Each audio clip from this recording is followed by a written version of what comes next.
아울러 외도 행위자들에게 부탁드립니다. 끝으로 외도 피해자들에게도 부탁드립니다. 안녕하세요. 동행쌤입니다. 오늘은 외도 직면 후 못 먹는 것보다 더 최악인 것은 이란 칼럼을 준비했는데요. 영상 보시기에 앞서 구독과 좋아요 부탁드립니다. 고맙습니다. 외도 직면 후 외도 피해자에게는 여러 가지 증상이 나타납니다. 여기에는 우울이나 불안, 그리고 분노와 의심도 있지만 각인이란 것도 있습니다. 즉, 외도 직면 후 알게 된 외도 내용이 머리와 마음에 각인되는 것이죠. 한편 각인뿐만 아니라 각성도 있습니다. 외도 직면 후 외도 피해자의 정신은 각성합니다. 이에 작은 자극에도 예민해지고 깜짝깜짝 놀라기도 하지만 추가적 자극을 받지 않기 위해 방어적 자세 및 의기소침한 모습을 보이기도 하죠. 이런 상황과 직면하다 보니 외도 피해자는 먹는 것도 제대로 먹지 못하지만 잠도 제대로 자지 못합니다. 문제는 잠을 제대로 자지 못하다 보니 심각한 상황에 빠진다는 것이죠. 인간에게 먹는 것과 자는 것은 가장 기본적인 삶이자 생리적 활동입니다. 그런데 잘 먹지 못하고 잘 자지 못하다 보면 체중도 빠지고 체력도 소진되지만 정말 중요한 것은 합리적인 사고와 판단, 그리고 효과적인 선택과 결정을 하지 못하죠. 왜냐하면 잠을 충분히 자지 못할 경우 정신은 점점 혼미하게 됩니다. 이에 중요한 선택과 결정을 하는 데 있어서 자신감도 사라지고 무기력을 느끼죠. 그렇다고 해서 잠이 막 오는 것도 아닙니다. 몸과 마음, 그리고 정신이 각성되어 있다 보니 분명 심신은 지쳐 있지만 잠을 잘 수 없죠. 여기에는 불안이나 두려움이 한몫을 합니다. 또 배우자가 외도를 하면 어떻게 하지? 아직도 외도 상간자를 만나면 어떻게 하지? 우리 부부의 삶은 앞으로 어떻게 될까? 우리는 외도를 극복하지 못하겠지 등등 다양한 고민과 걱정으로 심신이 지침에도 잠을 잘 수가 없죠.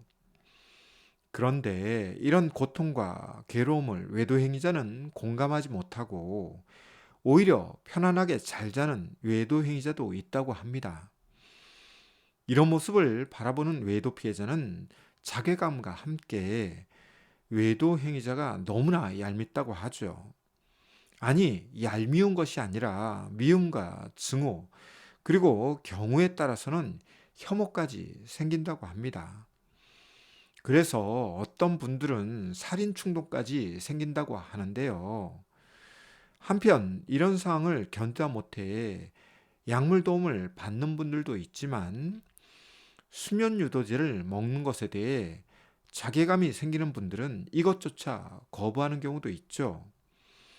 문제는 잠을 며칠 동안 못 잘 경우야 큰 문제가 없습니다만 한 달 혹은 두 달 이상 못 잘 경우 심신의 고통뿐만 아니라 심리적, 정서적, 그리고 정신적으로 한계에 도달하면서 더 큰 고통 및 괴로움과 직면하게 되죠.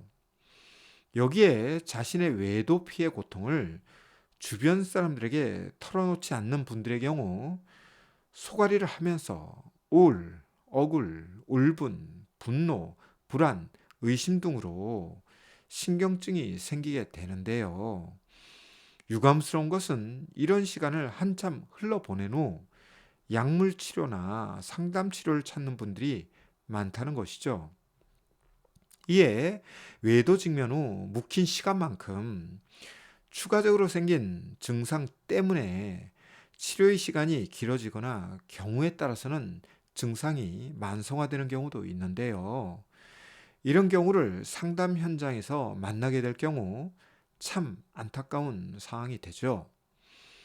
따라서 외도 직면 후 잘 먹고 잘 자야 외도 문제도 해결하고 외도 극복도 가능하게 되는데요. 이게 이론처럼 쉽지 않죠. 특히 성격적으로 예민한 성격이거나 꼼꼼한 성격인 분들은 자신의 심신이 망가지고 있다는 것을 아는지 모르는지 오직 외도 내용에만 몰입을 하면서 각인과 각성을 더 강화하죠. 결국 나중에 이런 것이 무의미하다거나 자신의 심신에 결코 도움이 되지 않는 것을 느낄 즈음이면 이미 부적절한 대처가 습관화되어 더 큰 비용을 지불하는 경우도 있는데요. 다시금 강조합니다만 외도 직면 후 못 먹는 것보다 못 자는 것이 더 심각한 상황으로 이어질 수 있습니다. 이에 바라기는 외도 직면 후 불면 증상이 있다면 가까운 정신의학과를 찾으시거나 상담센터를 찾으셔서 도움을 받길 바랍니다. 이를 통해 더 합리적인 사고와 판단, 그리고 선택과 결정을 할 수 있는 상태를 유지하는 것은 외도 직면 후 외도 피해자에게 꼭 필요합니다. 아울러 외도 행위자들에게 부탁드립니다. 외도 피해자가 불면 증상의 모습을 보인다면 외도 행위자가 자발적으로 외도 피해자를 도와주어야 합니다. 이는 외도라는 잘못된 선택 때문에 해야 하지만 다른 한편으로는 외도에 대해 책임을 진다는 관점에서도 외도 행위자가 반드시 수행해야 하는 것이죠. 외도 피해자가 불면의 고통에 빠져 있음에도 불구하고 이를 못 본 척 하거나 외도 피해자의 문제라고 생각하는 것은 외도 행위자로서 무책임한 태도와 모습이라고 할 수 있죠. 끝으로 외도 피해자들에게도 부탁드립니다. 외도 직면 후 각성되어 불면 증상을 보인다면 즉시 약물 치료나 상담 치료의 도움을 꼭 받길 바랍니다.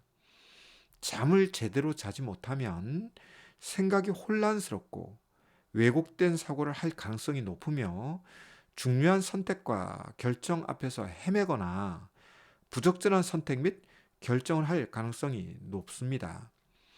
부디 참고하길 바라오며 오늘은 외도 직면 후 못 먹는 것보다 못 자는 것이 더 위험하다는 내용을 다루었는데요. 내용이 유익했다면 구독과 좋아요 부탁드립니다. 그럼 다음 시간에 만나요. 고맙습니다.